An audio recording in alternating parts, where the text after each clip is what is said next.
I'm Matt Babcock, Senior NBA Draft Analyst for BasketballNews.com.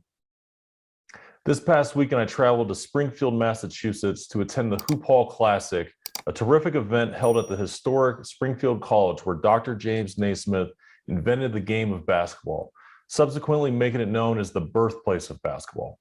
Although it was neat to experience the history of Springfield College, and the Basketball Hall of Fame, I was there for one main reason: to watch high school prospects.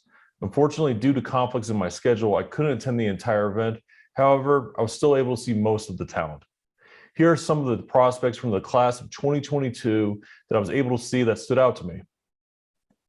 In attendance was the #1 rated prospect in the class of 2022, Dereck Lively of Westtown High School. At 7'2", Lively is huge but moves fluidly, and he's also surprisingly skilled. He even shoots threes. He's headed to Duke next year, and yes, I expect him to be a one and done. Joining Lively at Duke next season is Dari Whitehead, who is currently playing for Montverde Academy. I've seen Whitehead several times already and have been impressed with his slashing, finishing, and defensive abilities. However, his outside shooting and overall shot-making abilities seem to be coming around nicely, giving Duke another likely one-and-done prospect.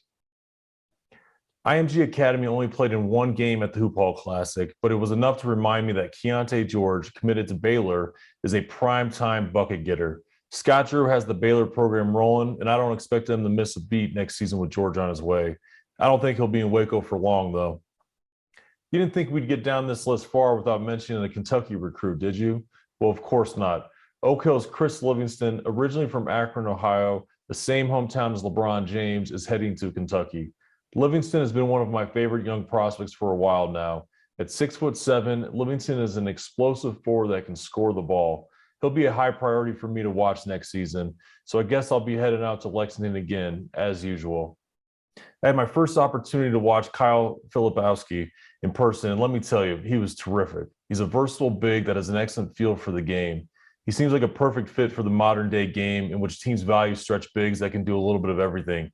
Guess where he's going to school next year? Yeah, he's going to Duke too. IMG Academy's Jarace Walker is strong and tough. I love his potential as a versatile defender. He's athletic and always capable of finishing at the rim and throwing down powerful dunks.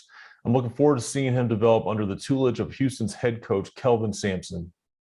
I feel like a broken record here, but another player committed to Duke stood out at the Hoophall Classic, Mark Mitchell of Sunrise Christian. Mitchell is a 6'8" lefty forward, probably best used as a face-up slashing four. John Shire will be taking over for Coach K next year, and he'll be stepping into the head spot with about as good of a recruiting class as imaginable. I haven't even mentioned Caleb Foster, one of the top guards in the class of 2023. He is also committed to Duke and is considering reclassifying. The Cameron Crazies should have a good reason to be extra crazy next season. Another Mitchell impressed in Springfield, Dillon Mitchell of Montverde Academy. No relation to Mark. I tweeted before Montverde's first game that I didn't think Mitchell was getting enough attention. Well, he must have seen it because he came out and put on a show. He made me look like I knew what I was talking about. Thanks, Dillon. At 6'8", Mitchell is an absolute pogo stick. He jumps out of the gym and makes all different types of incredible plays above the rim. In addition, Mitchell is a versatile defender that can give players at multiple positions fits. He has so much upside on that end of the floor. I'd like to see him continue to develop his ball skills, outside shooting, and add to his overall offensive arsenal. Still, his athleticism and defensive abilities make him a top prospect in my book by themselves. Mitchell's heading to Texas next year, and I'm looking forward to seeing him continue to blossom. Hook 'em, Dillon. Stay tuned as I'll be providing some additional thoughts on a handful of underclassmen that caught my attention in Springfield in the next few days. Until then, take care.